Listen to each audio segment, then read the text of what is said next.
Bakit may creator na biglang sumisikat kahit konti lang ang followers? Simple lang, ginagamit nila ang tinatawag na Meta Boosting Zone. Ang Meta Boosting Zone ay mga oras at content format na mataas ang visibility rate sa system ni Meta. Sa 2025 update, may 3 oras na gold window. 6 a.m. to 9 a.m. fresh viewers. 12 noon to 2 p.m. active scrollers. At 7 p.m. to 10 p.m. prime engagement. Gamitin mo rito ang original voice o face content dahil mas mataas ang authentic signal kaysa reposted clips. Huwag mag-upload ng sunod-sunod sa loob ng parehong oras. Madidetect na content flood yan at bababa ang reach mo.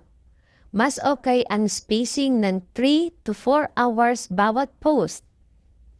Ang pinakamalakas ngayon, ang format na 60-second short video na may malinaw na hook sa unang 2 segundo. Iyan ang type of content na madalas pumapasok sa boosting zone ng Meta.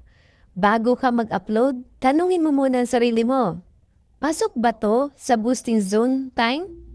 Kung oo, sabayan mo ng hook at clear message. Kung hindi, i-schedule mo sa tamang oras para masulit. Timing format, authenticity, yan ang 3 haligi ng Meta Boosting Zone.